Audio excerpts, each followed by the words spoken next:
दानियाल के दिमाग में पहुंच गया। अब यही एक रास्ता रह गया था। मैं तमाम दुश्मनों के दिमागों तक अलहदा-अलहदा पहुंचकर मालूम कर सकता था कि ये पापा जोजो मेरे साथ साथ पाकिस्तान कैसे पहुंच गया और मरजाना ने इनसे राब्ता कायम किया है या नहीं। पता चला कि दानियाल और उसके उन तमाम साथियों को जो उस रात की रंगीन तकरीब में शरीक थे, ज्यूइश सोसाइटी से खारिज कर दिया गया है। उनके ओहदे छीनकर उनकी जगह नए लोग मुकर्रर कर दिए गए हैं जो मेरे लिए अजनबी हैं और मैं उनके दिमागों तक नहीं पहुंच सकता। वहां से नाकाम होकर मैं बहरी जहाज के ऑफिसर इंचार्ज के पास पहुंचा। वो ऑफिसर और उसके जितने साथी बहरी जहाज में मौजूद थे, वो तमाम लोग भी वहां से हटा दिए गए थे और वहां भी नए लोग आ गए। मेरी याददाश्त में जितने दुश्मन महफूज थे, मैंने उन सबके दिमागों में झांक कर देख लिया। वो तमाम लोग अपने ओहदों से हटा दिए गए थे जो मेरे काम आ सकते थे। खाना खत्म हो गया तो एक मुलाजिम ट्रे वापस ले गया। सईद साहब ने आकर कहा, तकिए के नीचे से ये शीशी मिली है, इसे जिसने वहां रखा है अब वो अस्पताल की हदूद में नहीं होगा। तुम्हें इतला देने से पहले फरार हो चुका होगा। फिर भी हमारे आदमी मालूमात हासिल करने की कोशिश कर रहे हैं। मैंने कहा, जब रसवंती को इस छोटे से अस्पताल में लाया गया था तो यहाँ के तमाम स्टाफ को ये मालूम हो गया था कि मैं फरहाद हूँ और वो रसवंती है और हम टेलीपैथी जानते हैं। लिहाजा कोई डॉक्टर, नर्स या वार्ड बॉय वगैरह इतनी जुर्रत नहीं कर सकते कि हमारे खिलाफ किसी दुश्मन का अलहकार बनकर इस शीशी को तकिए के नीचे रख दें। 2 डॉक्टर, 1 नर्स और 1 वार्ड बॉय के सिवा कोई भाभी के कमरे में नहीं गया था। फिर कौन ऐसा कर सकता है? मैंने सोचकर कहा, ये काम अस्पताल का जमादार कर सकता है। जमादार को शायद हमारे मुतल्लिक कुछ मालूम ना हो, और मालूम भी हो तो ये लोग नशे के इतने आदी होते हैं कि नशे की तरंग में सब कुछ कर गुजरती हैं। सईद साहब फिर अस्पताल के अंदर चले गए। मैं रसवंती के दिमाग में पहुंच गया। इस वक्त वो सो रही थी। उसका दिमाग बिल्कुल ठीक था। सही हालत में वो मेरी सोच की लहरों को कबूल भी कर सकता था और मैं उसकी ख्वाबीदा सोचों को पढ़ भी सकता था। मैं उस सिस्टर के दिमाग में पहुंच गया जो रसवंती के लिए मखसूस कर दी गई थी। वह दरवाजे के करीब एक कुर्सी पर बैठी हुई थी। मैंने उसके जहन से मालूम किया। बच्चा रसवंती के बिस्तर के करीब ही एक खूबसूरत से झूले में सो रहा था। सिस्टर सोच रही थी, तकिए के नीचे वो शीशी कौन रख सकता है? ऑफिसर हमसे यूं पूछ रहे थे जैसे हमने कोई जुर्म किया हो। मैंने उसकी सोच में कहा, क्या हमारा वार्ड बॉय ऐसा कर सकता है? उसकी सोच ने कहा, नहीं, वो तो बहुत ही अच्छा लड़का है। मैंने फिर उसकी सोच में कहा, इस कमरे में और कौन आया था? उसका ख्याल एक भंगन की तरफ गया जो दोपहर को एक बार सफाई के लिए कमरे में आई थी। इसी दौरान सईद साहब वहां पहुंच गए। उन्हें देखते ही सिस्टर उठकर खड़ी हो गई। फिर जल्दी से बोली, मेरा ख्याल उस भंगन की तरफ जा रहा है जो दोपहर को यहां सफाई के लिए आई थी। सईद साहब ने कहा, मुझे उसका नाम, हुलिया और पता बताओ। क्या वो अस्पताल के क्वार्टरों में रहती है? जी हाँ, मैं वार्ड बॉय को आपके साथ करती हूँ, वो आपको उसके पास पहुंचा देगा। मैं उसके दिमाग से निकल आया। कुछ देर बाद उनकी तफ्तीश का नतीजा सामने आ सकता था। मैं नैरोबी के चोर के पास पहुंच गया। उसने कहा, जनाब, मैं बहुत देर से आपका इंतजार कर रहा हूं। यहाँ इस बच्चे के सिलसिले में बड़ा सनसनीखेज ड्रामा खेला गया है। मैं उस इदारे में पहुंचा तो वहां के इंचार्ज ने बताया 2 अजनबी उसके पास आए थे। वो इस बच्चे के मुतालिक मालूमात हासिल करना चाहते थे। इंचार्ज ने उनसे कहा, चूंकि इस बच्चे को यहाँ की इंटेलिजेंस के एक ऑफिसर के हवाले किया गया है और वो इसका जिम्मेदार है, इसलिए बच्चे के मुतालिक कुछ नहीं बताया जा सकता। तब उनमें से एक शख्स ने रिवॉल्वर निकाला और उसकी नाल इंचार्ज की कनपट्टी पर रख दी। इंचार्ज बताने पर मजबूर हो गया। उसने वो फाइल उन्हें दे दी जिसमें मुआहदे की तफसील थी। वो लोग फाइल से कागजात निकालकर अपने साथ ले गए। मैंने पूछा, मुआहदे की दूसरी नकल इंटेलिजेंस के उस ऑफिसर के पास होगी जिसने इस बच्चे की जिम्मेदारी कबूल की है? मैं उस ऑफिसर के पास गया था। आपको यह सुनकर हैरत होगी कि उसे कत्ल कर दिया गया है। उसके कमरे का तमाम सामान बिखरा पड़ा था। कातिल को यकीनन मुआहदे की दूसरी कॉपी की तलाश होगी और शायद वो उसे भी हासिल कर लेने में कामयाब हो गया है। अब तुम क्या करोगे? आपका इंतजार कर रहा था। मैं उसी इदारे के करीब हूं। आप मेरे दिमाग में मौजूद रहें। मैं उस इंचार्ज से बातें कर रहा हूं। आप उसके दिमाग में पहुंचकर पापा जोजो का पता मालूम कर लें। मैंने उसकी तायद की। वो उस इदारे में दूसरी बार पहुंच गया। इंचार्ज ने उसे देखते ही दूर से हाथ हिलाकर कहा, जाओ, वापस चले जाओ। मैं तुमसे कोई बात नहीं करना चाहता। चोर ने कहा, मगर मेरी बात तो सुनो, क्या तुम्हें यह नहीं मालूम कि जो लोग तुम्हें रिवॉल्वर के जरिए धमकी देने आए थे, उन्होंने इंटेलिजेंस के उस ऑफिसर को कत्ल कर दिया जो तुमसे बच्चा ले गया था। इंचार्ज घबरा गया। उसने कहा, तुम यहाँ क्यों आए हो? जाओ, चले जाओ। क्या तुम चाहते हो कि वो मुझे और पापा जोजो को भी कत्ल कर दें? वो लोग पापा जोजो को क्यों कत्ल करेंगे? उन्होंने धमकी दी थी कि वो पापा जोजो का पता ठिकाना मिटा देंगे और किसी को वहां तक पहुंचने ना देंगे। जो भी शख्स पापा जोजो तक पहुंचेगा उसको कत्ल कर दिया जाएगा। चोर वहां से वापस जाने लगा। मैंने कहा, बाहर जाकर इंतजार करो, मैं अभी आता हूं। मैंने इंचार्ज के दिमाग में पहुंचकर उसकी याददाश्त को कुरीदना शुरू किया। यह ताजा ताजा वाकया था, अभी बात पुरानी नहीं थी। उसे पापा जोजो का पता याद था, जो मैंने ज़हन नशीन कर लिया और उस चोर के पास पहुंचकर उसे बता दिया। उसने कहा, अगर मैं इस पते पर पापा जोजो से मिलने जाऊंगा तो दुश्मन उसे भी मार डालेंगे। यकीनन उसकी सख्त निगरानी हो रही होगी। फिर क्या करोगे? मैं अपने एक साथी से फोन पर बात कर रहा हूं, आप उसके दिमाग में पहुंच जाएं। उसके जरिए ये मसला हल हो जाएगा। उसने एक करीबी टेलीफोन बूथ से अपने उस साथी को फोन किया और राब्ता कायम होने के बाद बोला, मैं अंगोला स्ट्रीट के 5वें मकान के एक मकीन से मिलना चाहता हूं, लेकिन बराह रास्त नहीं मिल सकता। वहां दुश्मनों का सख्त पहरा है। क्या तुम इस इलाके के पोस्टमैन या मीटर चेकर से बात कर सकते हो? उसके साथी ने कहा, यह कोई बड़ी बात नहीं। मैं इस इलाके के पोस्ट ऑफिस या सब पावर स्टेशन जाकर ऐसे किसी भी शख्स से बात कर सकता हूं। फिर उसके बाद क्या करना है? उसके बाद तुम्हें कुछ नहीं करना होगा, घर वापस आकर आराम करना बस। उसने हैरानी से पूछा, ये क्या बात हुई? फिर तुम अंगोला स्ट्रीट के 5वें मकान के उस मकीन तक कैसे पहुंचोगे? मैं पहुंच जाऊंगा, तुम फिक्र मत करो। अच्छी बात है, मैं अभी जाता हूं। मैं उस चोर के साथी के दिमाग में मौजूद था, मगर सईद साहब ने आकर ख्याल ख्वानी का सिलसिला तोड़ दिया। उन्होंने कहा, मैं उस भंगन से मिल चुका हूं। उसने उस शख्स का मुकम्मल पता बताया है जिसने उसे भारी मुआवजा देकर शीशी को तकिए के नीचे रखने पर आमादा किया था। हम उस हुलिये के मुताबिक स्केच तैयार कर रहे हैं। मुझे यकीन है कि उसे जल्द ही ढूंढ निकालेंगे। मैं ख्याल ख्वानी में मसरूफ हूं। कोई जरूरी इतला हो तो आप मुदाखलत कर सकती हैं। मैं दिमागी तौर पर कभी आपके पास रहूंगा और कभी उधर चला जाऊंगा। फरहाद, तुम कब तक यहाँ बैठे रहोगे? मैंने अस्पताल के करीब ही उस सामने वाली कोठी में तुम्हारी रिहाइश का आर्जी इंतजाम किया है।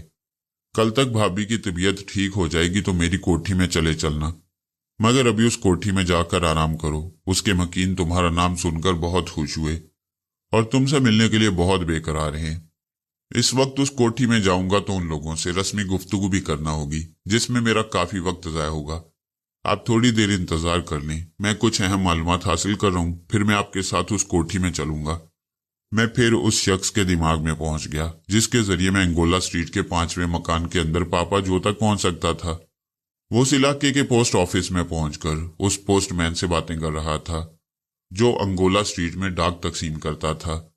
मैंने पोस्टमैन के दिमाग से मालूम किया, उस रोज स्ट्रीट के 5वें मकान के लिए कोई खत नहीं आया था। मैंने नैरोबी के चोर के साथी के दिमाग पर कब्जा कर लिया। उसने एक मुख्तसर सा खत लिखा, जो उम्मीद है तुम मेरी तहरीर से मुझे पहचान लोगे। मेरा बच्चा कहाँ है? मैं उसके मुतल्लिक जो कुछ सुन रही हूँ उससे परेशानी बढ़ गई है। फौरन मुझसे मुलाकात करो और मुझे उसके बारे में सही बात बताओ। मैं इंतजार कर रही हूँ। उसने ये खत लिफाफे में बंद करके पोस्टमैन को देते हुए कहा, ये एक जरूरी खत है। मैंने इस पर एड्रेस लिख दिया है। तुम इसे अभी दर्जशुदा पते पर पहुंचा दो। पोस्टमैन ने लिफाफा लेकर पता देखने के बाद कहा, मेरी ड्यूटी यही है जनाब, मैं उधर ही जा रहा हूँ। आपका खत भी पहुंचा दूंगा। मैं पोस्टमैन के साथ साथ लगा हुआ अंगोला स्ट्रीट के 5वें मकान तक पहुंच गया। पोस्टमैन को देखकर मकान के चौकीदार ने कहा, खत मुझे दे दो, मैं अंदर पहुंचा दूंगा। उसी वक्त एक शख्स बंगले के बरामदे से दौड़ता हुआ आया और चौकीदार के हाथ से खत छीनते हुए बोला, मैंने तुम्हें ताकीद की थी कि अगर कोई मिलने आए या कोई खत लेकर आए तो उसे मेरे पास पहुंचा देना। मैं इनका सेक्रेटरी हूं। फिर उसने मुस्कुराकर जेब से एक सिक्का निकाला और बख्शिश के तौर पर पोस्टमैन को दे दिया। पोस्टमैन के जाने के बाद जिसने खुद को पापा जो का सेक्रेटरी जाहिर किया था, मैं उसके दिमाग में बैठ गया। उसने लिफाफे को खोलकर पढ़ा और सोचने लगा, ये कौन हो सकती है। वो सोचते हुए बंगले के अंदर आया। वहां 2 मुसल्लह अफराद मौजूद थे। उसने वो खत उनके सामने पेश कर दिया। फिर एक ने वायरलेस के जरिए किसी से राब्ता कायम करके कहा, सर, पापा जो के नाम एक खत आया है, बहुत मुख्तसर सी तहरीर है, मैं पढ़कर सुना रहा हूं। वो पढ़कर सुनाने लगा। दूसरी तरफ से सुनने वाले ने कहा, वो बच्चा इसी औरत का होगा जिसने खत लिखा है। मैं अभी जोजो से मालूम करता हूं।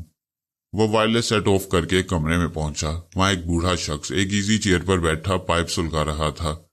اس نے ذرا غصہ دکھاتے ہوئے کہا، جوجو، تم نے تو ہم سے کہا تھا کہ بچے کی ماں کہیں گم ہو گئی ہے۔ جوجو نے پائپ کا ایک کش لگا کر دھواں چھوڑتے ہوئے پوچھا، کیا یہ بات پھر دہرا دوں؟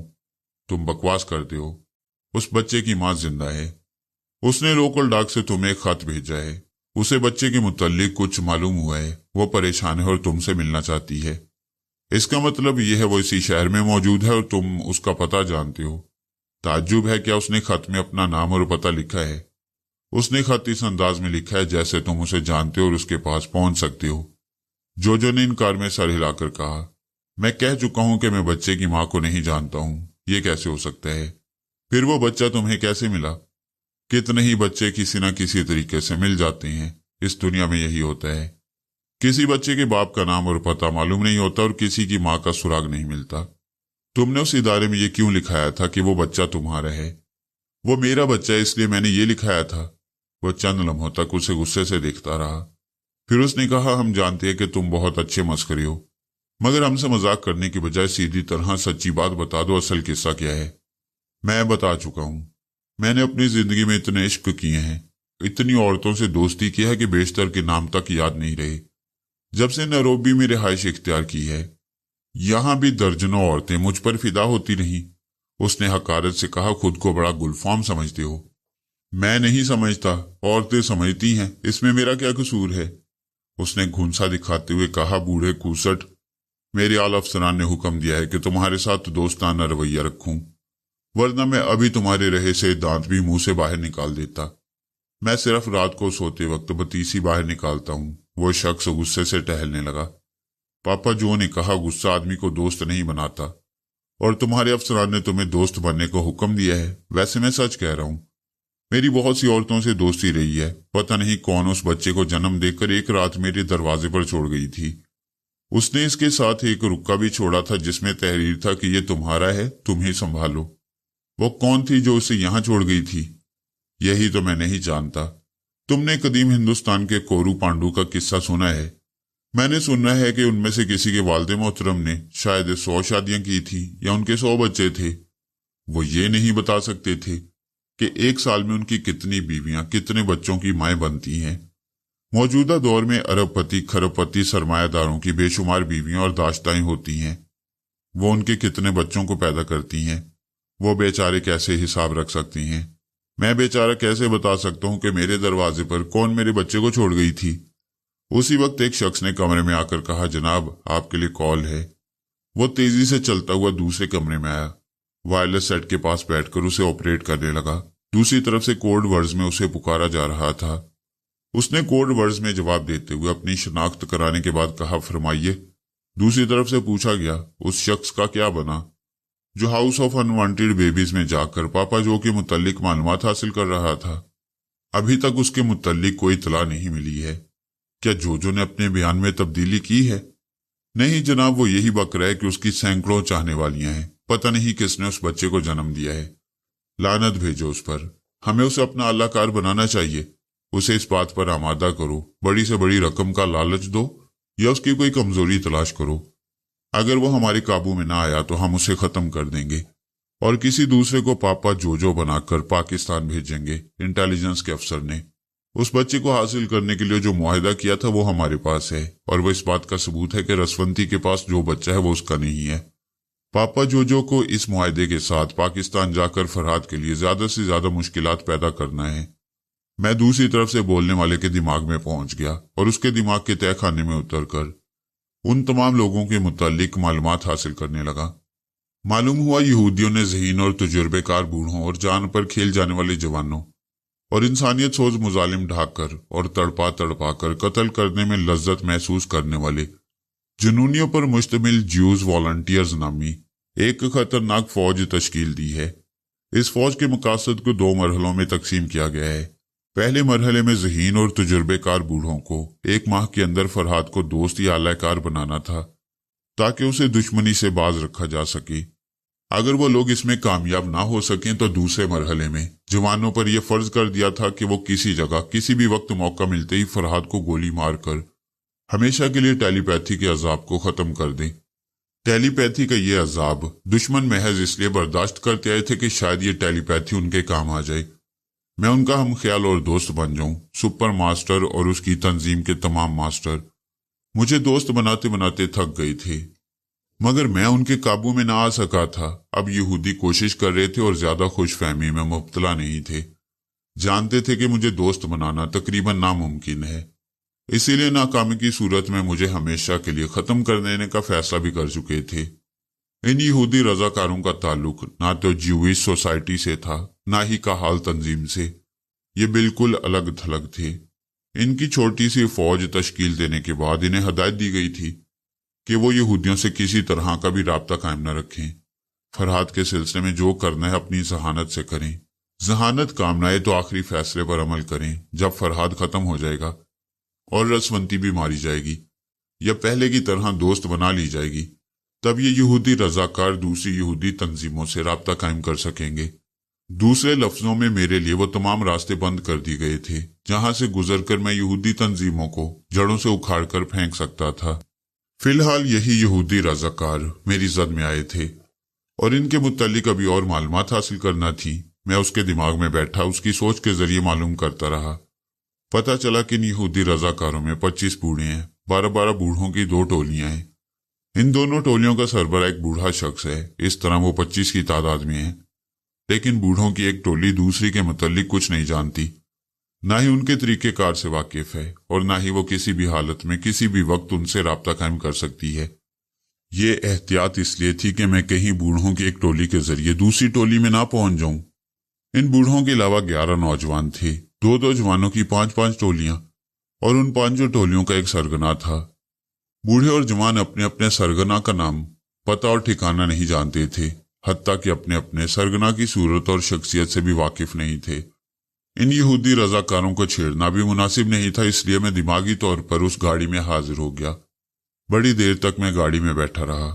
बेचारे सईद साहब बार बार आते थे, मुझे देखते थे और ख्याल ख्वानी में मसरूफ पाकर चले जाते थे। इस बार उन्होंने कहा, फरहाद हद हो गई है, इस तरह मुसलसल ख्याल ख्वानी करते हुए पागल हो जाओगे। ये ख्याल ख्वानी एक आदत, एक फितरत सानिया बन गई है। ये मश्क ऐसी हो गई है, तजुर्बा इतना गहरा हो गया है कि मैं अपने सामने वाले से बातें करने के दौरान भी उसके ख्यालात पढ़ लेता हूँ। मसलन आप सोच रहे हैं कि कब दुश्मन मेरा पीछा छोड़ेंगे और कब मैं आपकी सलमा के मुतल्लिक कोई दिल खुशकुन बात छेड़ूंगा। उन्होंने मेरे शाने पर हाथ रखकर कहा, मैं सिर्फ सलमा के लिए नहीं सोचता, मैं तुम्हारी भलाई के लिए, सोनिया रसवंती और बच्चे की सलामती के लिए भी सोचता हूँ। ये दुश्मन आखिर कब पीछा छोड़ेंगे? आखिर ये चाहते क्या हैं? मुझे दोस्त बनाना चाहते हैं, दूसरे मायनों में अपना महकूम बनाना चाहते हैं, और अगर 1 माह के अंदर मुझे अपना महकूम बनाने में कामयाब ना हो सके तो फिर वो मुझे कहीं भी किसी वक्त भी गोली मार देंगे। सईद साहब के एक मातियत ने आकर कहा, मादाम रसवंती फरहाद साहब को याद कर रही हैं। मैंने फौरन ही उसके दिमाग में झांक कर देखा। वो बिस्तर पर नीम दराज खाने में मसरूफ थी। खाने के दौरान अपने बेटे को भी देखती जाती थी जो पास ही एक झूले में लेटा हुआ था। मैं गाड़ी से उतरकर अस्पताल में दाखिल हुआ और उस कमरे में पहुंच गया। वो मुझे देखकर मुस्कुराने लगी। मैंने पूछा, क्या हाल है? अब तो तुम्हें दिमागी परेशानी नहीं है? अभी तो आराम है। मैंने सुना है तुम एयरपोर्ट से यहाँ मेरे साथ आए हो और अब तक ना तो आराम किया है ना ठीक तरह से खाना खाया है। तुम्हें सईद साहब के साथ जाकर आराम करना चाहिए, पेट भरकर खाना खाना और अपनी थकन उतारना चाहिए। तुम्हारी हालत ऐसी हो गई थी कि मुझ पर नींद हराम हो गई, खाने को जी नहीं चाहता था। तुम्हारी तबीयत संभलने के बाद मैंने थोड़ी देर पहले खाना खा लिया है। इत्मीनान रखो, अब मैं आराम करूंगा। तुम टेलीपैथी के जरिए मुझसे राब्ता कायम करके भी मेरी कैफियत मालूम कर सकते हो। फिर परेशानी किस बात की है? प्लीज चले जाओ। मैंने झूले के पास जाकर बच्चे को दोनों हाथों में उठा लिया और उसे प्यार करने लगा। वो खुशी से खिल उठी। बेचारी यही समझ रही थी कि मैं उसके बेटे को प्यार कर रहा हूं। मैं उससे रुखसत होकर सईद साहब के साथ अस्पताल के करीब वाली कोठी की तरफ चल दिया। मैं चाहता तो बच्चे के मसले को चुटकी बजाकर खत्म कर सकता था। सामी से कह देता कि वो मेरे पारस को ले आए।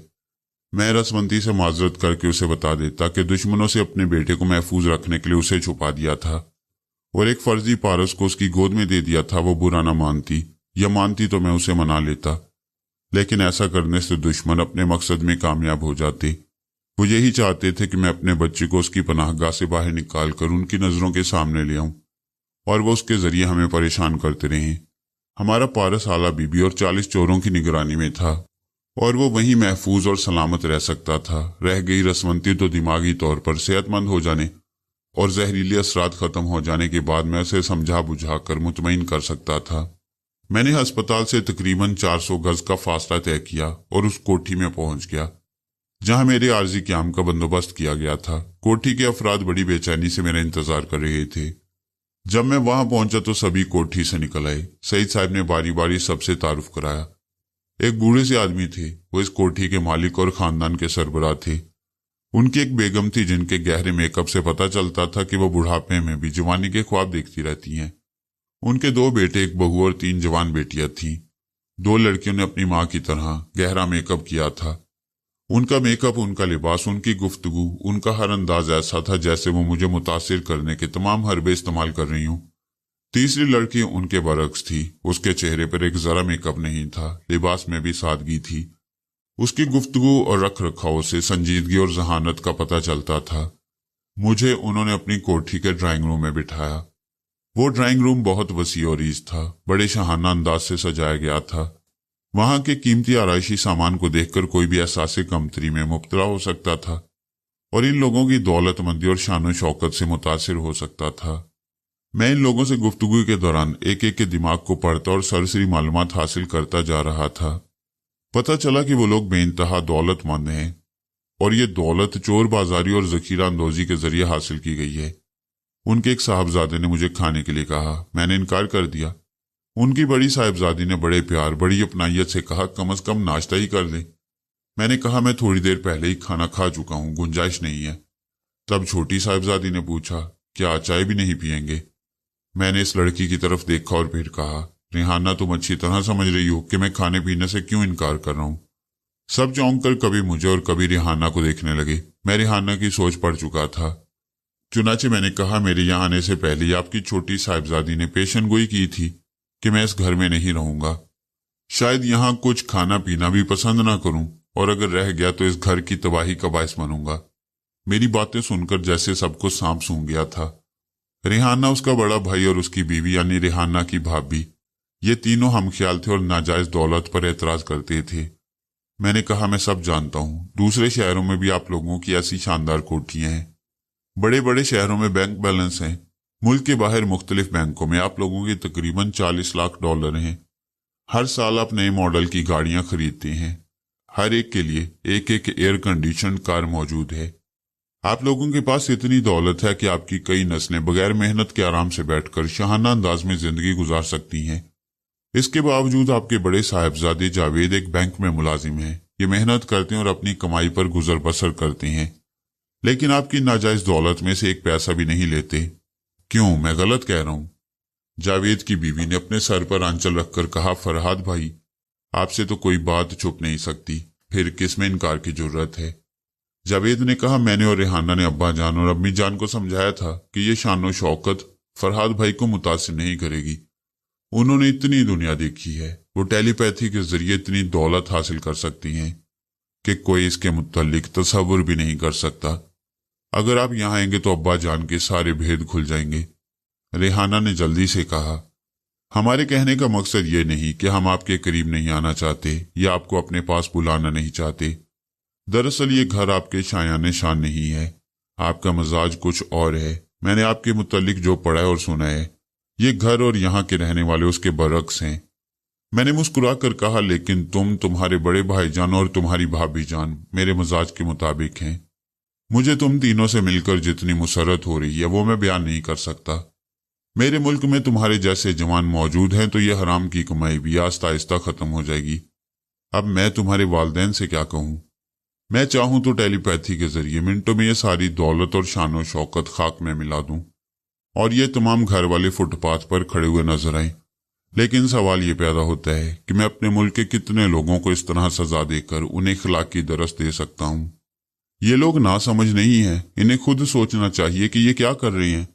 सजा कितनों को मिलती है? जुराइम बहुत ज्यादा हैं, मुजरिमों की तादाद बेशुमार है, मगर सजा पाने वाले कम हैं। मैं यहाँ आसन जमा कर बैठ जाऊं और अपने मुल्क के एक एक घर का मुहासबा करना शुरू कर दूं तो मेरी जिंदगी गुजर जाए, मगर ये मुहासबा खत्म ना हो। जावेद ने कहा, आप दुरुस्त फरमाती हैं।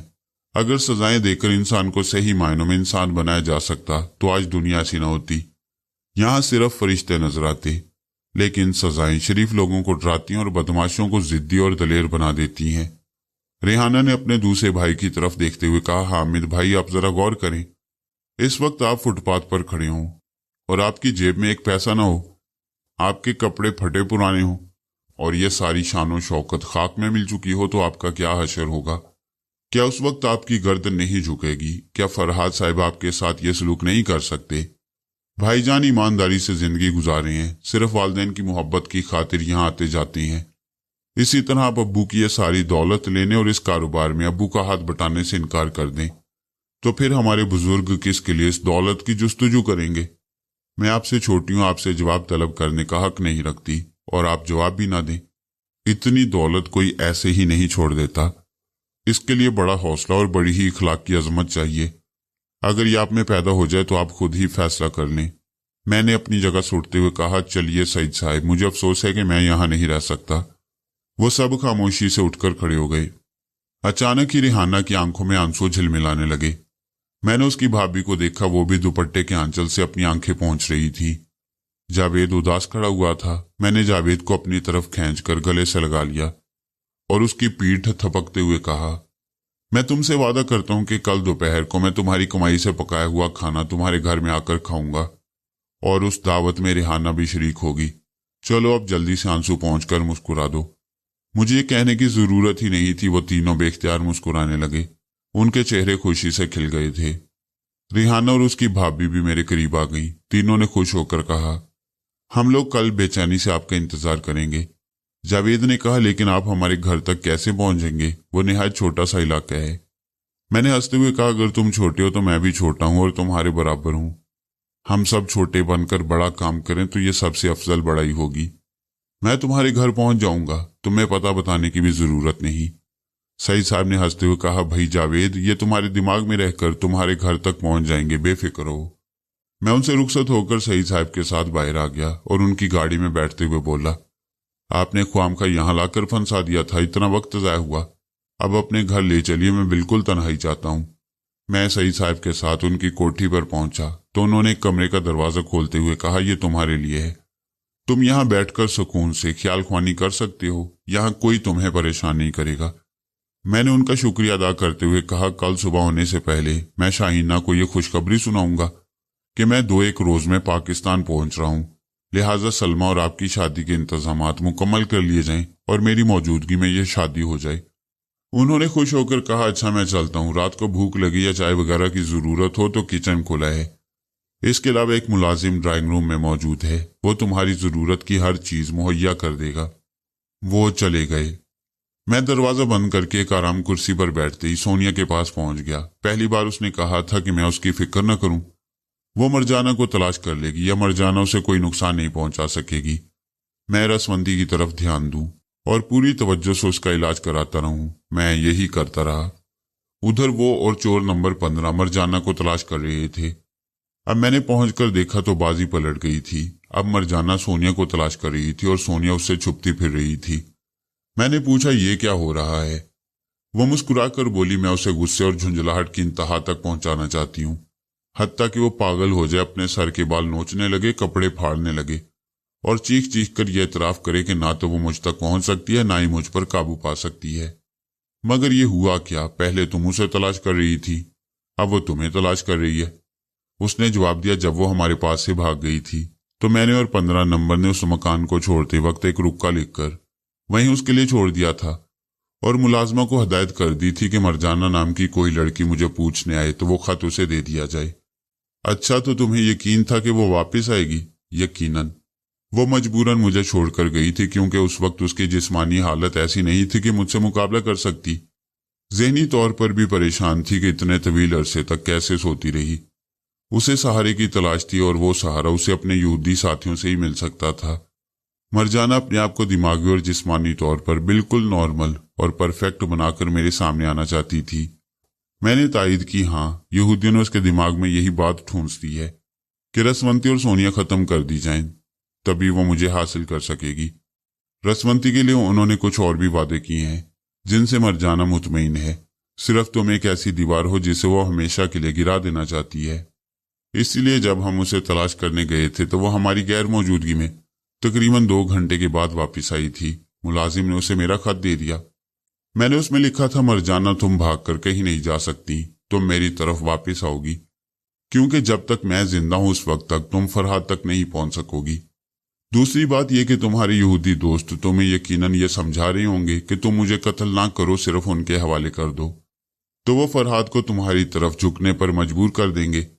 मैं 2 और 2 4 के हक़ाइक़ पर मंसूबे बनाती और अंदाजे लगाती हूँ। अंदाजे गलत भी हो सकती हैं, लेकिन ये देख लो कि तुम इस वक्त वापस आकर मेरा ये खत पढ़ रही हो, और जब वापस आ ही गई हो तो इस ड्राइंग रूम के टेलीफोन के पास बैठो। 6:15 पर मैं फोन करके अपना पता बताऊंगी। मैं अच्छी तरह जानती हूँ जैसे तुम यहाँ आई हो, इस पते पर भी आ जाओगी। फोन को तकती रहो और इंतजार करती रहो। सोनिया की सोच पढ़कर मैंने मुस्कुराते हुए कहा, तुम बहुत ही जालिमाना नफ्सियाती सजा दे रही हो। यकीनन उस जैसी मगरूर लड़की के लिए एक जगह बैठकर तुम्हारे फोन का इंतजार करते रहना इंतहाई हित्तक का बाइस है। वो यकीनन बहुत ज्यादा तिलमिलाती रही होगी। आगे बताओ। सोनिया ने कहा, मैंने 3:45 पर वहां फोन किया। मैं तस्दीक करना चाहती थी कि मेरे अंदाजे के मुताबिक मरजाना वहां पहुंची है या नहीं। जवाब में उसी ने रिसीवर उठाकर हेलो कहा। मैंने उसकी आवाज पहचान कर रिसीवर रख दिया और उसे फिर इंतजार का कर्ब सहने के लिए छोड़ दिया। दूसरी तरफ नंबर 15 ने टेलीफोन एक्सचेंज के एक ऑफिसर तक रसाई हासिल की और उससे इल्तिजा की कि इस नंबर के फोन से जहां जहां फोन किया जाए उनके नंबर नोट करके हमें बता दिए जाएं। क्या तुम्हें फोन नंबर बताए गए? हाँ, मरजाना ने वहां इंतजार करने के दौरान सिर्फ एक बार रिसीवर उठाकर नंबर डायल किए। वो नंबर ज्यूइश क्लब के थे। टेलीफोन एक्सचेंज के ऑफिसर ने उनकी बातें रिकॉर्ड की थी। मरजाना ने मेरा वो खत अपने मुखातिब को पढ़कर सुनाया और कहा था कि वो 6:15 तक सोनिया के फोन का इंतजार करेगी। दूसरी तरफ से कहा गया, सोनिया अगर अपना पता बताएगी तो उसका मतलब ये है कि उसने अपने लिए हिफाजती इंतजामात करके तुम्हारे लिए जाल बिछा दिया होगा। ज्यूइश क्लब से किसी ने मरजाना को समझाया कि वो वापस आ जाए, सोनिया के बताए हुए पते पर ना जाए, लेकिन ये बात मरजाना के मजाज के खिलाफ है।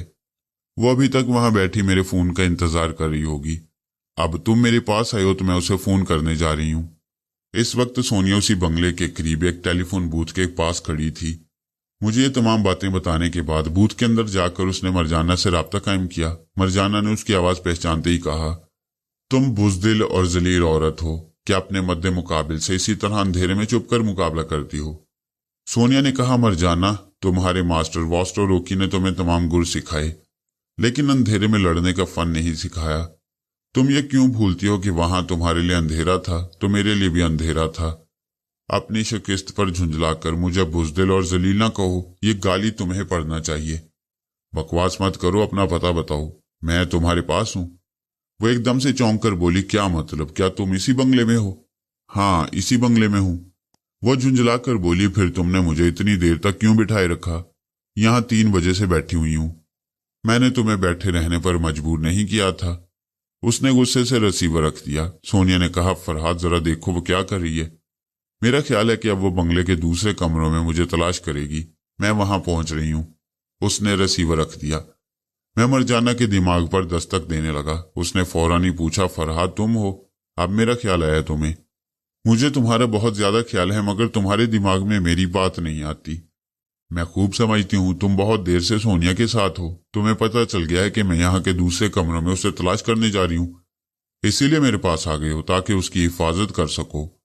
वो मेरी मोहताज नहीं है। पिछली बार जब तुम दोनों आपस में लड़ रही थी तो मैंने उस किस्से को जल्द खत्म करने के लिए तुम्हारे दिमाग पर काबिज होकर तुम्हें दीवार से टकरा दिया था। मेरा मकसद सिर्फ ये था कि तुम्हें ज्यादा नुकसान ना पहुंचे और हम तुम्हें किसी ऐसी पनाहगाह में ले जाएं जहां यहूदी तुम्हारे पास ना पहुंच सकें। तुम मेरा इतना ख्याल रखते हो, शुक्रिया। ताने ना दो, मैं तुम्हें चाहता हूं। तुम्हारी अम्मी को अम्मी कहता हूं। तुम कैसी बेटी हो कि अभी तक अपनी माँ से मिलने के लिए भी नहीं गई।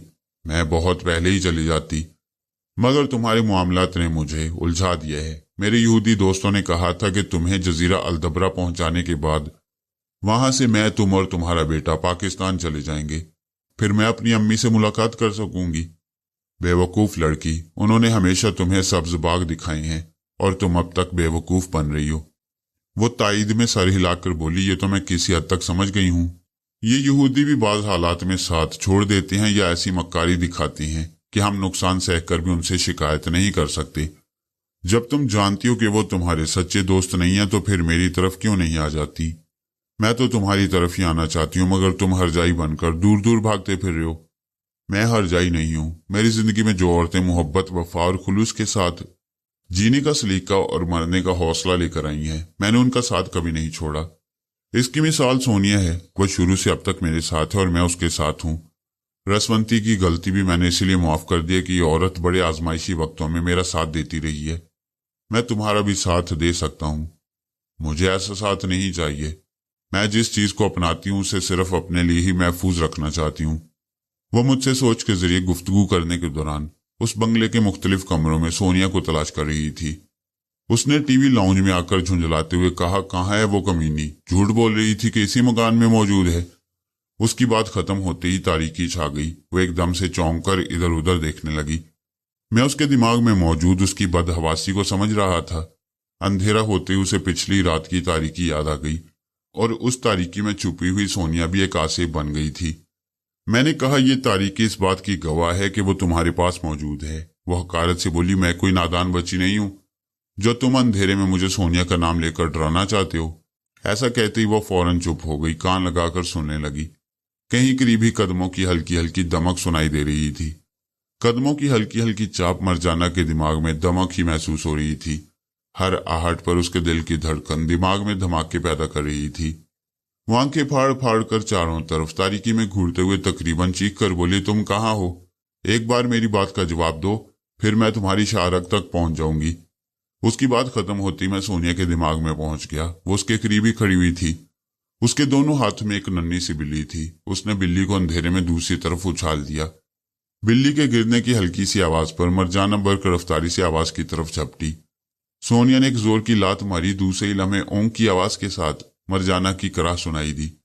दूसरी लात उसके मुंह पर पड़ी। सोनिया को इतना अंदाजा था कि एक लात खाने के बाद वो झुकेगी और उसे दूसरी लात किस तरफ चलाना चाहिए। उसका निशाना अंधेरे में भी बेखता था। मैंने मरजाना के दिमाग में पहुंचकर देखा। मुंह पर लात पड़ते ही वो उलटकर पीछे की तरफ गई थी और एक कुर्सी में धंस गई थी। वो सांस लेते हुए अपनी सांसों में नमी और हरारत महसूस कर रही थी। इसका मतलब था कि नाक से खून बह रहा था। वो फौरन ही उठी और कुर्सी उठाकर तारीकी में पूरी कुव्वत से इस तरह चारों तरफ घुमाने लगी कि सोनिया इसकी इज्जत से ना बच सके। वह अंधेरे में आंखें फाड़े कान लगाए आहट सुनने की कोशिश कर रही थी।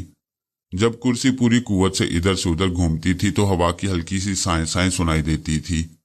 उसने समझ लिया कि मरजाना अपने हाथों में कोई चीज पकड़कर अपने सामने घुमा रही है।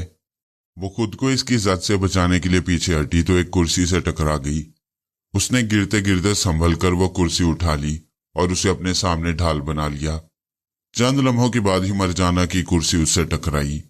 वो लड़खड़ा कर पीछे गई और कुर्सी जमीन पर रखकर एक तरफ हट गई। मरजाना ने अंदाजा करके कि सोनिया जद में आ गई है, आगे बढ़कर जोरदार वार करना चाहा, मगर सोनिया ने जो कुर्सी सामने रखी थी वो उससे टकराकर औंधे मुंह गिर पड़ी। सोनिया ने अंदाजे से आगे बढ़कर कुर्सी दोबारा उठा ली और उसे अपने सामने रखकर पीछे हटती हुई बोली, मेरे पास चाकू है, मैं चाहूं तो पल भर में तुम्हारा काम तमाम कर दूं, मगर खुदा का शुक्र अदा करो तुम सोनिया की लाडली हो, जैसी भी हो हमारी हो। उठो मेरी जान, आज मैं तुम्हें अंधेरे में लड़ने के गुर सिखाऊंगी। तारीकी में उसकी आवाज सुनाई दी। वो गुस्से से बोल रही थी, तुम बकवास करती हो, तुम भी मेरी तरह इंसान हो, तुम्हें भी अंधेरे में कुछ नजर नहीं आ रहा है, लेकिन फरहाद की टेलीपैथी तुम्हारी रहनुमाई कर रही है। फरहाद तुम्हें बता रहा है कि मैं कहाँ हूं और किस तरह हमले कर रही हूं। मरजाना, खुदा की कसम अगर फरहाद ने हमारे दरमियान मदाखलत की तो मैं तुम्हारे हाथों से मार खाना पसंद कर लूंगी, मगर उसकी मदद लेना गवारा नहीं करूंगी। मैंने मरजाना के दिमाग में पहुंचकर कहा, तुम सोनिया की मजाज को खूब अच्छी तरह जानती हो। मैं भी कसम खाकर कहता हूं कि मैंने अब तक तुम दोनों के दिमागों में पहुंचकर एक लफ्ज तक नहीं कहा। मजबूर होकर इस वक्त तुम्हारे दिमाग में आया हूं। अगर तुम तारीकी के लड़ने के फन से वाकिफ नहीं हो तो अपनी नाअहली का एतराफ कर लो। सोनिया फिर सोनिया है, मान जाओ उसे। वो झुंझला कर बोली, मैं ऐसी औरत को दिलेर नहीं मान सकती जो छुप छुप कर लड़ती हो। सोनिया ने उसकी बात सुनकर कहा, अभी तुमने दुनिया ही क्या देखी है। लड़ने का एक अंदाज होता है। तुमने उन शाहजोरों को नहीं देखा जिन्होंने दिन की रोशनी में मेरा मुकाबला किया। उनमें से कोई मैदान छोड़ गया, कोई दुनिया छोड़ गया। मैं हस्बे हालात लड़ती हूँ। मुकाबला बराबर का हो तो रूबरू लड़ती हूँ। कोई मुझसे ज्यादा शाहजोर हो तो मक्कारी दिखाकर शिकस्त देती हूँ। मैं ये मानती हूँ कि तुम मुझसे ज्यादा शाहजोर हो। वाटसुरोकी ने तुम्हें फौलाद बना दिया है। तुम्हें शिकस्त देने का यही तरीका है कि तुम दिन की रोशनी में हमेशा मुझे तलाश करती रहो और मैं रात की तारीकी में तुम्हारे सर पर सवार हो जाऊं। सोनिया कुर्सी को ढाल बनाए जरा पीछे हटते हुए बोली, ये जहानत से लड़ने वाली बात है। तुम फौलाद हो और जूडो कराटे का फन जानती हो। तुमसे ये कहा जाए कि जूडो कराटे लड़ाई के दरमियान इस्तेमाल ना करो तो तुम उसे कभी इस्तेमाल नहीं करोगी। इस तरह कोई लड़ाई के दौरान चाकू छुरी इस्तेमाल करता है, कोई आतिशी असला के जरिए खुद को फाते बना लेता है। इसी तरह फरहाद लड़ाई के दौरान टेलीपैथी का हथियार इस्तेमाल करती हैं। गर्ज ये कि दुनिया में जिसके पास जो हथियार है वो इसे इस्तेमाल करने का हक रखता है। मेरे पास मक्कारी है, मैं मक्कारी से लड़ रही हूं। उसकी बात खत्म होते ही उसकी कुर्सी से किसी चीज के टकराने की आवाज आई। साथ ही मरजाना की हल्की सी चीख सुनाई दी। मरजाना ने सोनिया की आवाज की सिमत कराटे का एक हाथ रसीद किया था जो कुर्सी से टकरा गया था और खुद उसे चोट आ गई थी। सोनिया ने कहा, एक बात याद रखो, जब मैं बोलूंगी तो किसी न किसी चीज को अपने सामने ढाल बनाए रखूंगी। लिहाजा मेरे बोलने के दौरान कभी हमला न करना। चूंकि मैं तुम्हें लड़ने का फन सिखा रही हूं, अब हमला कर सकती हो। ये कहकर उसने कुर्सी एक तरफ फेंकी। इसके साथ ही मरजाना की चीख सुनाई दी। वो जद में आ गई थी और इस कुर्सी समेत फर्श पर गिर पड़ी थी। सोनिया ने कहा, ओ सॉरी, मुझे मालूम नहीं था कि तुम उधर ही खड़ी हो। ये कहते ही वो अंधेरे में दूसरी तरफ चली गई ताकि मरजाना वास की हिम्मत का तयन करके उस पर वार न कर सके। थोड़ी देर बाद कदमों की आहट सुनाई दी। सोनिया ने कहा, रुक जाओ, मैं तुम्हारे कदमों की आहट सुनकर तुम्हारे पास पहुंच सकती हूं। आवाज रुक गई। सोनिया अपनी पोजीशन बदलकर दूसरी जगह चली गई और कराटे का पोज बनाते हुए कहा, अंधेरे में पूरी तरह पांव जमाकर दुश्मन के करीब होना चाहोगी तो आहट मिल जाएगी। बिल्ली और चीते की तरह पंजों के बल चलना चाहिए। उसकी बातों के दौरान अचानक मरजाना ने आवाज की सिमत हमला किया। सोनिया पहले ही कराटे के पोज बनाए हुए थी। मरजाना के हमले को दोनों हाथों से रोककर फौरन जवाबी कार्रवाई की और ताबड़तोड़ 2-4 हमले करके एकदम से पोजीशन बदल दी। बोली, मैंने पहले ही कहा था जब तक मैं बोलती रहूं मुझ पर हमला न करना। मैं ढाल के तौर पर अपने सामने कुछ ना कुछ रखती हूं। इस वक्त एक तपाई मेरे हाथ में है। इस बार सोनिया ने झूठ कहा था। उसके हाथों में कुछ नहीं था, लेकिन उसने मक्कारी से मरजाना को मोहतात रहने पर मजबूर कर दिया। अब वो उसकी आवाज की सिमत हमला करने की जुर्रत नहीं कर सकती थी। मैंने कहा, सोनिया, इस तरह तुम इसे सारी रात नचाती रहोगी। आखिर ये खेल कब तक जारी रहेगा? मेरा वक्त कीमती है, मैं कब तक तुम दोनों के पास मौजूद रहूं? सोनिया ने पूछा, मैंने तुमसे कब कहा था कि तुम यहां मौजूद रहो? अपना काम करो। कभी कभी आकर हमारी खैरियत मालूम कर लिया करो। Well, good bye and wish a good luck for me and Marjana. मैं उनसे रुखसत होकर दिमागी तौर पर उस ख्वाबगाह में हाजिर हो गया जिसे सईद अहमद ने मेरे लिए वक्फ किया था। अगर उनके दरमियान लड़ाई संजीदगी से जारी रहती और मुझे इस बात का अंदेशा होता कि दोनों में से किसी की जान को नुकसान पहुंच जाएगा, तो मैं उनके साथ मौजूद रहता। लेकिन संजीदगी और दुश्मनी सिर्फ मरजाना की तरफ से थी। सोनिया तो उसे बच्चों की तरह खिला रही थी। अब मेरी तवज्जो की सबसे ज्यादा मुस्तहिक रसवंती थी। उसके हालात का तकाजा था कि मैं लम्हा लम्हा उसकी खैरियत मालूम करता रहूं, मगर हर लम्हा तो मुमकिन नहीं है। जब भी हालात इजाजत देते मैं सबसे पहले उसी के पास पहुंचने की कोशिश करता। इस बार भी मैं उसके पास पहुंच गया। वो सो रही थी। मैं उसके ख्वाबीदा दिमाग में झांकने लगा। दिमागी हालत पहले जैसी नॉर्मल नहीं थी, कुछ गड़बड़ सी महसूस हो रही थी। उसके दिमाग में ऐसी अनजानी लहरें थी जो मेरी समझ से बाहर थीं। वो लहरें मेरी और रसवंती की सोचों के दरमियान हाइल हो रही थीं, रसवंती की सोचों को कमजोर बना रही थी।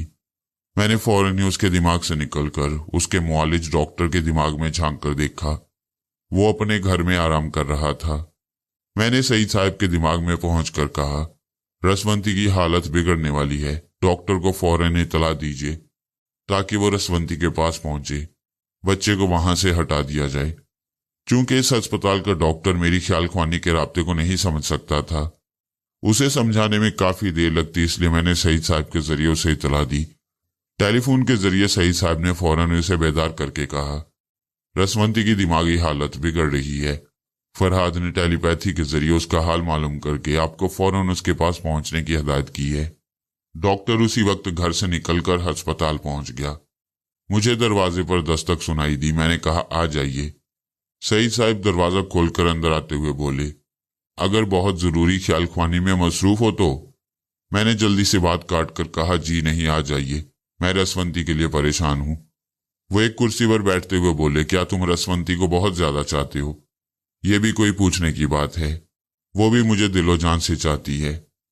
अगरचे उसने इतनी बड़ी गलती की थी जो काबिले मुआफी ना थी, लेकिन मैंने उसकी मोहब्बत से मजबूर होकर उसे मुआफ कर दिया है। इससे आप मेरी मोहब्बत का अंदाजा लगा सकते हैं। सईद साहब ने एक गहरी सांस लेकर कहा, डॉक्टर मुझे तन्हाई में बता रहा था, भाभी की हालत बड़ी तशवीशनाक है। उनका ज़हनी तवाज़ुन रह रह कर बिगड़ता ही रहेगा। शायद यह दिमागी मर्ज जानलेवा भी साबित हो। यह सुनकर मैंने एक हाथ से सर थाम लिया। वो कितनी बदनसीब थी। उसने अपनी औलाद की खातिर मुझसे बहुत कुछ छुपाया। अपने बेटे को अपने मजाज के मुताबिक परवरिश करने और अपने तौर पर बासलाहियत बनाकर जवान करने की धुन में वो दुश्मनों से जा मिली। इस बच्चे को पैदाइश के बाद जी भर के देखना भी उसे नसीब ना हुआ। जिस बच्चे के लिए उसने अपना एतबार खोया, मुझसे मुखालफतें मोल ली, उसे सीने से लगाकर अपनी ममता को सुकून भी ना पहुंचा सकी। मैं दिल ही दिल में दुआएं मांग रहा था कि वो जिंदा रहे, सलामत रहे, सेहतमंद रहे और अपने बेटे पारस को अपनी गोद में खिलाए। उस पर यह हकीकत जाहिर हो जाए कि उसका अपना बेटा कौन है। काश जिंदगी उससे इस कदर वफा कर सके। मैंने डॉक्टर के दिमाग में पहुंचकर देखा। 2 डॉक्टर रसवंती के पास मौजूद थे। उसके सर के अतराफ कई तरह के आलात लगे हुए थे और उनका कनेक्शन एक रिपोर्टिंग स्क्रीन से था। उस स्क्रीन पर टेढ़ी मेढ़ी लकीरें बनती जा रही थीं। वो लकीरें कभी ग्राफ के मुख्तलिफ खानों के ऊपर जाती थी, कभी नीचे आती थीं। इस तरह वो रसवंती की दिमागी हालत का अंदाजा कर रहे थे। अचानक रसवंती एक चीख मारकर अपने हाथ पैर झटकने और माहिए बेआब की तरह तड़पने लगी। उसके ऐसा करने से सर के अतराफ लगे हुए आलात अपनी जगह छोड़ने लगे। नर्सें और वार्ड बॉय उसे दबोचकर काबू करने की कोशिश कर रहे थे। मैं अपनी जगह से उठकर बेचैनी से टहलने लगा। सईद साहब ने पूछा, क्या बात है? मैंने उन्हें बताया कि रसवंती की हालत बहुत खराब है, वो बुरी तरह तड़प रही है। उन्होंने उठते हुए कहा, चलो हम भी वहां चलते हैं। हम तेजी से कोठी के पोर्च में पहुंचे और कार में बैठकर अस्पताल की तरफ रवाना हो गए। रास्ते में बार बार कभी रसवंती के दिमाग से और कभी डॉक्टरों के जरिए उसकी हालत मालूम करता था। इस ख्याल से मेरा दिल कांप उठता था कि कहीं वो मर ही ना जाए। मरना तो एक दिन सभी को है, लेकिन रसवंती को अभी नहीं मरना चाहिए। अभी पारस को उसकी जरूरत है। अभी तो खुद उसने भी अपने बेटे को सीने से लगाने की आरजू पूरी नहीं की थी। मुझे उसकी बेबसी पर तरस आ रहा था। मैं उसकी जिंदगी का चिराग रोशन रहने की दुआएं मांगने लगा। उसकी गलती इतनी बड़ी नहीं थी कि वो सजाए मौत की मुस्तहिक ठहरती। मुझे यकीन था कि कुदरत मेरे बेटे पारस को अपनी मां की ममता भरी आगोश से महरूम नहीं करेगी। अस्पताल पहुंचकर हम सीधे स्पेशल वार्ड के उस कमरे में पहुंचे जहां रसवंती को रखा गया था। उस वक्त तक उसके सर के अतराफ से आलात हटा लिए गए थे। वह पुरसुकून लेटी आंखें खोले छत को तक रही थी। मैं उसके करीब पहुंचा तो डॉक्टर ने मेरा शाना थपक कर आहिस्तगी से कहा, आप इसे आवाज दें। मैंने उस पर झुककर आहिस्ता से कहा, रसवंती देखो, मैं तुम्हारे पास आया हूं। इसी तरह साकित लेटे लेटे उसने पलकें झपकाते हुए कनखियों से मेरी तरफ देखा और हौले हौले हंसने लगी। फिर उसकी हंसी शिद्दत इख्तियार करती चली गई। मैंने परेशान होकर उसका हाथ अपने दोनों हाथों में ले लिया। रसवंती, होश में आओ, इस तरह क्यों हंस रही हो? क्या हुआ है तुम्हें? अचानक उसकी हंसी रुक गई। उसने एक लम्हे मेरे हाथ में दबे हुए अपने हाथ को देखा, फिर एक झटके से अपना हाथ छुड़ा के दूसरी तरफ करवट लेकर उठकर बैठ गई और खौफजदा सी आवाज में चिल्लाने लगी, कौन हो तुम? कौन हो? मेरा हाथ क्यों पकड़ रहे हो? जाओ जाओ, चले जाओ, चले जाओ, यहां से भाग जाओ, भाग जाओ, चले जाओ। मैंने प्यार से कहा, रसवंती, मैं फरहाद हूं। फरहाद, मुझे पहचानो, मैं तुम्हारा फरहाद हूं। अपना नाम बार बार लेते हुए मैंने उसके दिमाग में झांक कर देखा। अब उसके दिमाग में मेरा नाम गूंज रहा था, फरहाद फरहाद फरहाद। उसका सर चकराने लगा। फरहाद फरहाद की गूंज से वो परेशान होने लगी और दोनों हाथों से सर थामकर आगे पीछे झूलने लगी। एक नर्स ने बढ़कर उसे संभाला और आहिस्ता से बिस्तर पर लिटा दिया। मैं बराबर उसके दिमाग में झांक रहा था। मुख्तलिफ ख्यालात उसके ज़हन में यूं गड़मड़ हो रहे थे कि कोई बात वाज़ेह नहीं हो पा रही थी। उसके शऊर का खाना बिल्कुल खाली मालूम हो रहा था। वहां किसी खाली और वीरान कमरे जैसा सन्नाटा तारी था। यूं लगता था जैसे उसका शऊर गहरी नींद सो रहा हो। मैंने डॉक्टर से धीमे लहजे में कहा, यह सो गई है, हमें इसे तन्हा छोड़ देना चाहिए, चलिए बाहर चलें। हम एक एक करके उसके कमरे से बाहर आ गए। सिर्फ एक नर्स रह गई। डॉक्टर ने बाहर आकर कहा, हम सुबह तक मादाम को किसी तरह संभाल लेंगे, लेकिन यह दिमागी मर्ज का मामला है। अब कल ही इन्हें मेंटल अस्पताल में दाखिल करा दें। मैं अभी डॉक्टर फारूकी साहब से बात करता हूं, वो मेंटल अस्पताल के इंचार्ज हैं। हम बातें करते हुए डॉक्टर के कमरे में पहुंचे। डॉक्टर ने रिसीवर उठाकर नंबर डायल किए। पता चला कि डॉक्टर फारूकी अपने घर पर हैं। डॉक्टर ने घर के नंबर पर राब्ता करके डॉक्टर फारूकी से मेरा गायबाना तारुफ करा के रसवंती की हालत बताई। डॉक्टर फारूकी ने कहा, मैं फरहाद के बारे में अखबार में पढ़ता रहा हूं। बहरहाल मैं अपने तौर पर पूरी कोशिश करूंगा। कल आप मरीजा को यहां भेज दें। उनके लिए स्पेशल वार्ड का एक कमरा रिजर्व कर दिया जाए। मैं मुतमईन होकर सईद साहब के घर जाने के लिए अस्पताल से बाहर निकल आया। रास्ते में मैंने सोनिया और मरजाना की खबर ली। उनके पास से आए हुए काफी देर हो चुकी थी। वहां पहुंचा तो ये देखकर बड़ी हैरानी हुई कि उनके दरमियान गालिबन उसी तारीख कमरे में अभी तक जंग जारी थी। मैंने सोनिया से पूछा, सोनिया ये क्या हमाकत है? तुम तो मिनटों में लड़ाई का फैसला कर देती हो, आखिर कब तक इससे लड़ती रहोगी? मैं देखना चाहती हूं कि ये कब तक लड़ सकती है, अपनी शिकस्त तस्लीम करती है या नहीं। तुम थकी थकी सी लग रही हो। मैं भी इंसान हूं, तकरीबन 3 घंटे से एक सख्त मुकाबला कर रही हूं, थकूंगी नहीं? मैंने मरजाना के दिमाग में पहुंचकर देखा, वो लहूलुहान हो रही थी। उसकी नाक से, बाछों से, सर से और जिस्म के मुख्तलिफ हिस्सों से खून बह रहा था। कई जगह शदीद चोटें आई थीं, मगर उसके जिस्म की तरह उसका अज़म भी फौलादी था। बेपनाह कुव्वते बर्दाश्त के साथ वो सोनिया के मुकाबिल जमी हुई थी। मैंने सोनिया से कहा, सोनिया मरजाना बुरी तरह जख्मी हो चुकी है, उसका जिस्म खून में नहाया हुआ है। यह सुनते ही सोनिया का दिल पिघलने लगा। वो मरजाना को दिलो जान से चाहती थी। कहने लगी, मैं क्या करूं, ये कमीनी मेरी बात नहीं मानती है। कोई चाहे कितना ही अपना हो, अगर वो नुकसान पहुंचाने लगे तो क्या उसे सजा नहीं देना चाहिए? बहुत सजा हो चुकी, इसे बेहोश करके छोड़ दो, या फिर तुमने क्या सोचा है मुझे बताओ। मैं इसे अपने साथ बाबा फरीद वास्ती के पास ले जाना चाहती हूँ। यहूदियों ने गो इसकी ब्रेन वॉशिंग की है, लेकिन इसकी फितरी सरकशी इसे मुकम्मल तौर पर यहूदियों के ताबे होने से रोकती रहती है। इसी वजह से जब यहूदी इसके साथ अपनी अय्याराना चालें चलते हैं तो ये बेफर कर उनके खिलाफ सोचने लगती है। बाबा फरीद वास्ती के पास रहकर रूहानियत के अमले मुजाहरे देखेगी और योगा की मशकें करेगी तो यहूदियों का तिलिस्म टूट जाएगा। मुझे तुम्हारी बात से इत्तफाक है, ये यकीनन बाबा साहब के साए में रहकर हमारी हो जाएगी। अब बहुत हो चुका है, इसे एक बार फिर मोहब्बत से अपनाने की कोशिश करो। सोनिया ने जरा बुलंद आवाज से कहा, नंबर 15 मेन स्विच ऑन कर दो। चंद लम्हे बाद ही बंगला रोशन हो गया। सोनिया ने उस रोशनी में मरजाना को देखा। उसका आधे से ज्यादा चेहरा लहू से भीगा हुआ था। बदन पर कई जगह चोटों के निशानात थे। लिबास भी जगह जगह से खून आलूद हो रहा था। वह चुपचाप दीवार से लगी सोनिया को घूर रही थी। सोनिया ने नरमी से कहा, देखो मरजाना, मैं तुमसे दुश्मन बनकर नहीं लड़ी हूं। ये तमाम जख्म तुम्हें खुद तुम्हारी हमाकतों ने दिए हैं। मैं तुम्हें अब भी उसी तरह, उसी खुलूस से चाहती हूं जिस तरह माजी में हम एक दूसरे को चाहते थे। तुम तो मेरी मोहब्बत में दीवानी हुई फिरती थी, मेरी खातिर फरहाद को दुश्मन समझने लगी थी। फिर अब वो मोहब्बत, वो चाहत क्या हुई? क्या तुम सब कुछ भूल गई? वो गुमसुम खड़ी रही, उसने कोई जवाब नहीं दिया। सोनिया ने फिर कहा, मैंने रोशनी कर दी है। अगर तुम मेरी मोहब्बत, मेरा खुलूस आजमाना चाहती हो तो मैं तुम्हारे हाथों से मार खाने के लिए तैयार हूं। आगे बढ़ो और मुझे भी लहूलुहान कर दो। मरजाना ने दोनों हाथों की मुट्ठियां भींच लीं। दांत पर दांत जमा लिए। उसे घूरते हुए आगे बढ़ी। सोनिया उसी तरह चुपचाप खड़ी रही। उसे अपनी तरफ बढ़ते देखकर उसने आंखें बंद कर ली। मरजाना ने चीख कर कहा, बुज़दिल, आंखें क्यों बंद करी हो?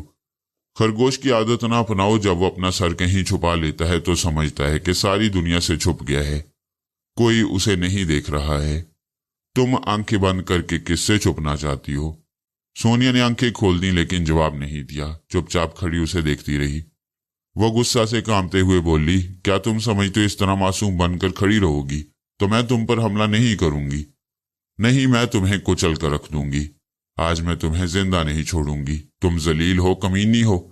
तुमने मेरा जीना दो बार कर दिया है। जब भी मैं किसी दुश्मन के मुतल्लिक सोचती हूं तो सबसे पहले तुम्हारा नाम जहन में आता है। वो बोलती रही और आहिस्ता आहिस्ता आगे बढ़ती रही, हत्ता कि वो सोनिया के बिल्कुल करीब पहुंच गई। अचानक उसने मुट्ठियां भींचकर दांत पीसे और चीख मारकर सोनिया से लिपट गई। एक लम्हे के लिए मेरा दिमाग सुन्न हो गया। मैं ये नहीं जान सका था कि वो उससे इस तरह क्यों लिपटी है, उसे मारने के लिए या उस पर मरने के लिए। दूसरे ही लम्हे वो चीख चीख कर कहने लगी, मैं तुमसे प्यार नहीं करूंगी, तुम बहुत गंदी हो। मैं तुमसे नफरत करती हूँ, बहुत ज्यादा नफरत करती हूँ। सोनिया ने आहिस्तगी से दोनों बाहें फैलाकर उसे सीने में समेट लिया और उसकी पीठ हौले हौले थपकने लगी। वो चाहती थी कि मरजाना खूब अपने दिल की भड़ास निकाल ले। थोड़ी देर के बाद वो मरजाना को सीने से लगाए एक सोफे के पास आई और उसे साथ लेकर सोफे पर बैठ गई। मरजाना ने अपना चेहरा सोनिया के सीने में छुपा लिया। सोनिया ने अपने दुपट्टे से उसके चेहरे का लहू साफ करते हुए उसे प्यार करके पूछा, मुझे प्यार करोगी ना? मरजाना ने उसके सीने में मुंह छुपाए आहिस्ता से सर को इस बात में हिला दिया। सोनिया ने पूछा, तुम्हें अचानक मुझ पर मोहब्बत कैसे आ गई? उसने हौले से कहा, मुझे अचानक अपने मास्टर वात्सुरोकी की बात याद आ गई। उसने एक बार कहा था, मैंने तुम्हें फौलाद बना दिया है। तुम मेरी नजरों में नाकाबिले शिकस्त हो, लेकिन याद रखो कभी जिंदगी के किसी मोड़ पर कोई तुमसे ज्यादा शहजोर आ जाए और वो तुम्हारा दोस्त बनना चाहे तो उसकी दोस्ती की कदर करना। दुनिया में कम से कम लोगों को दुश्मन बनाना, इसी में तुम्हारी सलामती और बेहतरी है। अपने उस्ताद की इस नसीहत ने ही मुझे तुम्हारे सामने झुका दिया है। मैं खुले दिल से एतराफ करती हूँ कि तुम मुझसे इतनी बरतर हो कि तुम्हारी बरतरी को छूने के लिए अभी मुझे बहुत कुछ सीखना पड़ेगा। मैंने इत्मीनान की एक गहरी सांस ली और उनसे ख्याल ख्वानी का राब्ता खत्म कर दिया।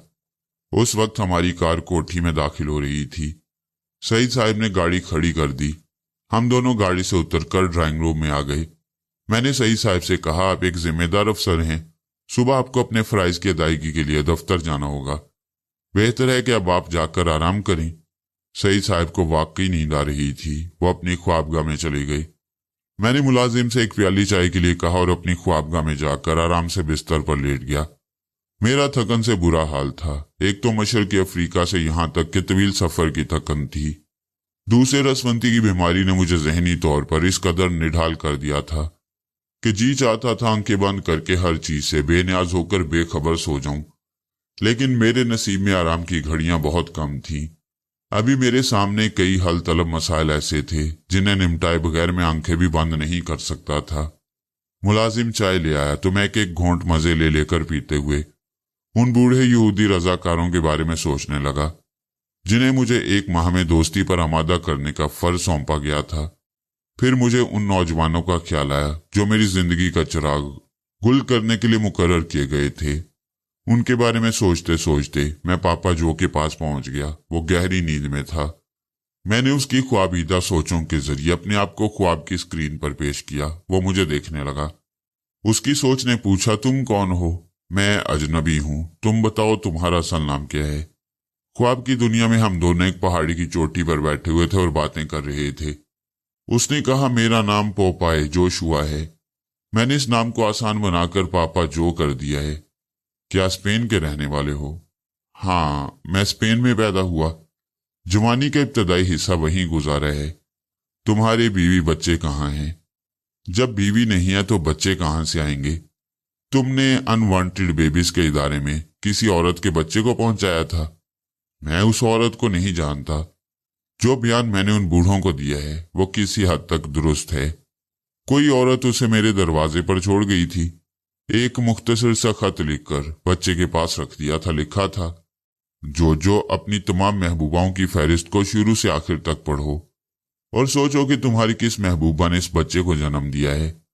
जो ने कहा, मैंने उस खत को फाड़कर फेंक दिया और बच्चे को अनवांटेड बेबीज के इदारे में पहुंचा दिया। मैंने सवाल किया, क्या वो बच्चा वाकई तुम्हारा था? जो ने कहा, दुनिया का कोई बाप ये नहीं कह सकता कि जिस बच्चे को वो अपना कह रहा है वो उसी की औलाद है। इसका फैसला तो औरत ही कर सकती है। तुम्हारी उम्र क्या है?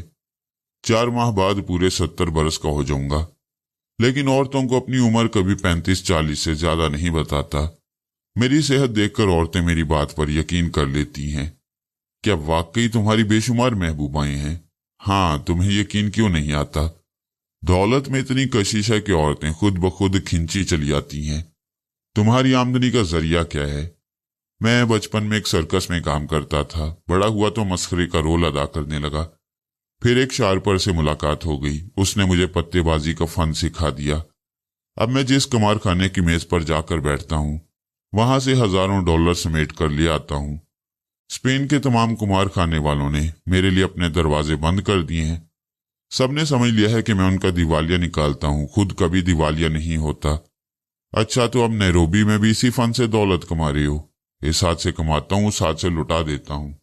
हसीन औरतों का हजूम साथ हो तो दौलत को पर लग जाती हैं। उसे संभाले रखना आदमी के बस की बात नहीं रहती। उन बूढ़ों ने तुम्हारे मकान पर कब्जा करके तुम्हें इस जगह कैद कर दिया है। आखिर वो तुमसे क्या चाहती हैं? पाकिस्तान में कोई फरहाद अली तैमूर है, उसे अपने कब्जे में करना चाहती हैं। कहते हैं कि वो टेलीपैथी जानता है, बहुत खतरनाक आदमी है। उस खतरनाक आदमी को काबू करने में तुम इनकी क्या मदद कर सकते हो? ये लोग मुझे सबक पढ़ा रही हैं, समझा रहे हैं कि मैं पाकिस्तान पहुंचकर फरहाद अली तैमूर को ब्लैकमेल करूं। उसकी बहुत बड़ी कमजोरी उनके हाथ में है। जिस बच्चे को मैं अनवांटेड बेबीज के इदारे में पहुंचा आया था, वो बच्चा अब फरहाद के पास है और मैं उस बच्चे का बाप होने का दावा कर सकता हूं। तुम दावा करने के लिए पाकिस्तान कब आ रहे हो? कल शाम की फ्लाइट से रवाना हो जाऊंगा। जब तुमने उस बच्चे को एक इदारे में पहुंचा दिया था, तो फिर उसे हासिल करने के लिए क्यों आओगे? वो बच्चा एक अच्छे मियाँ बीवी की सरपरस्ती में है। इस वक्त वो औरत जिसने बच्चे को गोद लिया है बीमार है, जिंदगी और मौत की कशमकश में मुब्तला है। बच्चे को उससे छीन लिया गया तो वो जिंदा न रह सकेगा। फरहाद की इसी कमजोरी से फायदा उठाने के लिए ये लोग मुझे पाकिस्तान भेज रहे हैं। मुझसे औरत की आंख में आंसू नहीं देखे जाते। फरहाद अली तैमूर मुझ पर कुछ खर्च करेगा तो मैं पटरी बदल दूंगा। इसका मतलब यह है कि वो बूढ़े भी तुम्हें अच्छी खासी रकम दे रहे हैं। जिधर ज्यादा आमदनी होती है उधर लुढ़क जाते हो। हाँ, लेकिन मैं खुल्लम खुल्ला किसी से दुश्मनी मोल लेने के हक में नहीं हूं। बहुत सोच समझ कर चालें चलता हूं। अगर फरहाद ने चाहा तो मैं पाकिस्तान पहुंचकर उसका दोस्त बन जाऊंगा और इन लोगों को भी चक्कर देता रहूंगा। मैंने इत्मीनान की सांस लेकर उससे राब्ता खत्म कर दिया। बिस्तर पर लेटे लेटे आराम मिला तो नींद ने हमले करना शुरू कर दिया। मैं जल्दी से उठकर बैठ गया, अभी बहुत सा काम बाकी था। फिर मैं उस बूढ़े के पास पहुंच गया जो दिन के वक्त पापा जो से बातें कर रहा था और मालूम करने की कोशिश कर रहा था कि वो बच्चा जो ने कहां से हासिल किया था। उस बूढ़े का नाम गास्कर था। उसके साथी उसे ओल्ड मैन गास्कर कहते थे। वो बूढ़ों की पहली टोली से ताल्लुक रखता था। इस वक्त वो भी एक कमरे में सो रहा था। उसकी ख्वाबीदा सोच ने बताया कि दूसरे लोग इस मकान के चारों तरफ पहरा दे रहे हैं ताकि पापा जो वहां से फरार न हो सके। मैंने गास्कर के ख्वाबीदा दिमाग में सवालात पैदा किए। तकरीबन जवाब वही था जो पापा जो से मिल चुका था, यानी पापा जो कल शाम की फ्लाइट से पाकिस्तान आने वाला था। मैंने पूछा वो फाइल कहाँ रखी हुई है जो अनवांटेड बेबीज के इदारे से हासिल की गई थी और जिसके जरिए पारस के फर्जी होने का सबूत पेश किया जा सकता है। उसने बताया बूढ़ों की दोनों टोलियों का जो सरबराह है, तमाम अहम चीजें उसी के पास महफूज रहती हैं। वो फाइल भी उसी के पास है।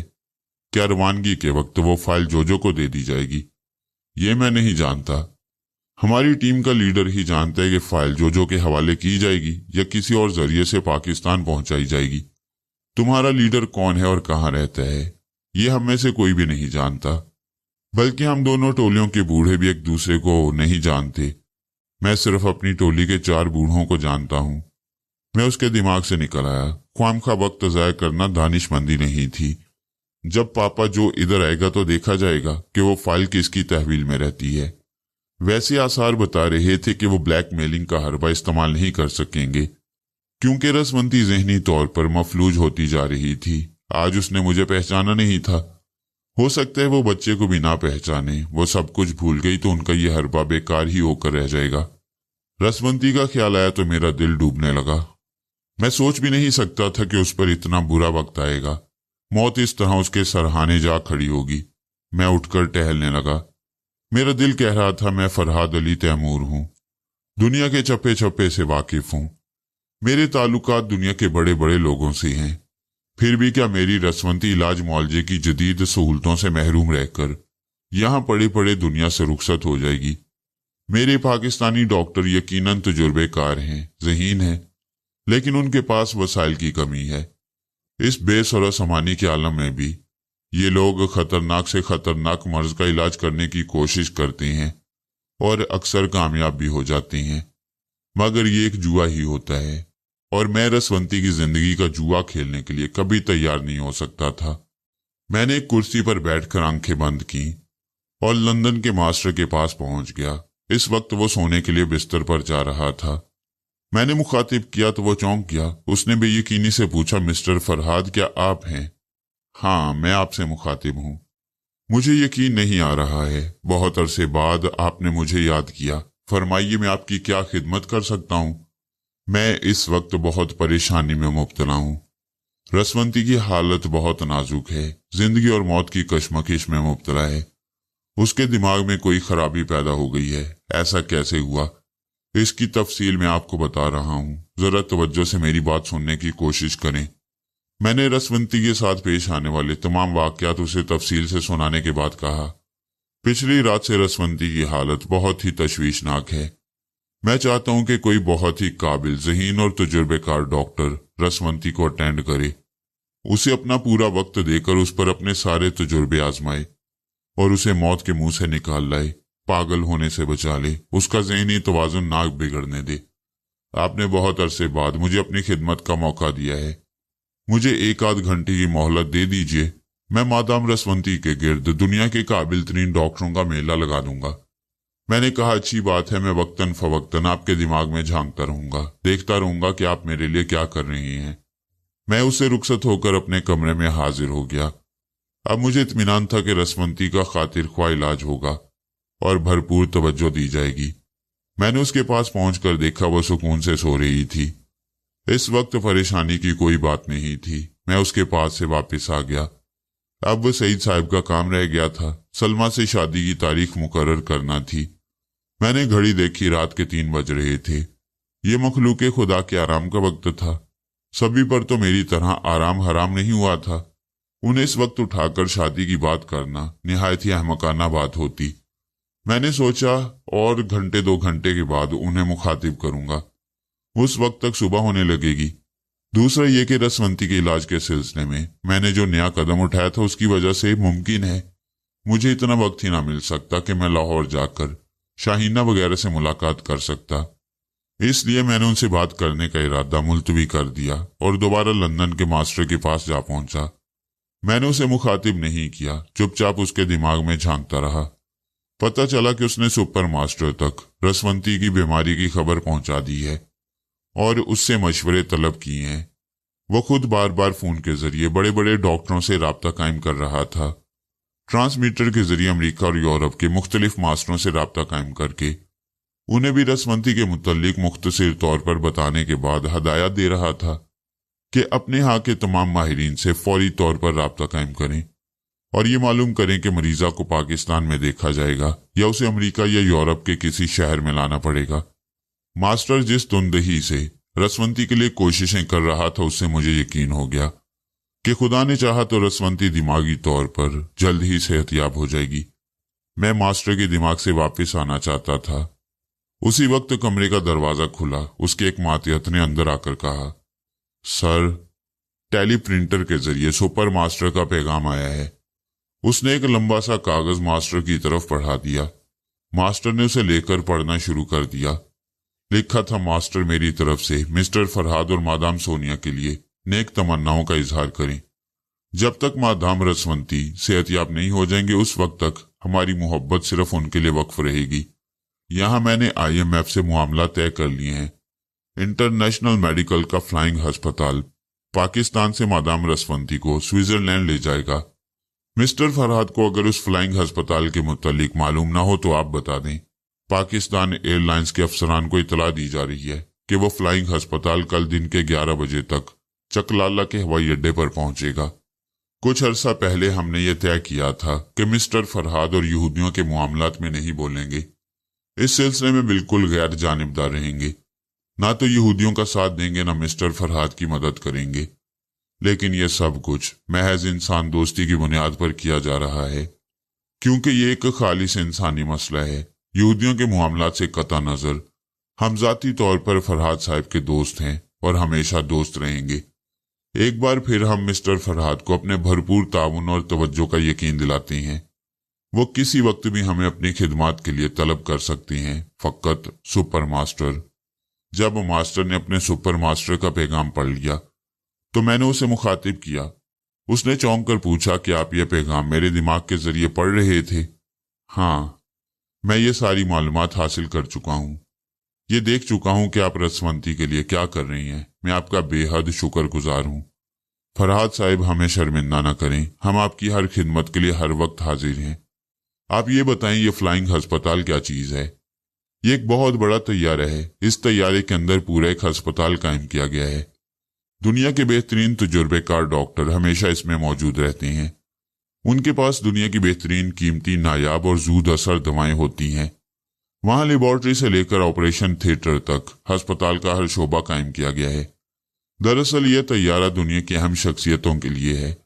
کوئی اہم شخصیت کسی غیر ملک میں بیمار ہو جائے، اسے فوری طور پر طبی امداد کی ضرورت بھی ہو اور اسی دوران اسے اس کے ملک تک پہنچانا بھی ضروری ہو، تو اس طیارے کو کام میں لایا جاتا ہے۔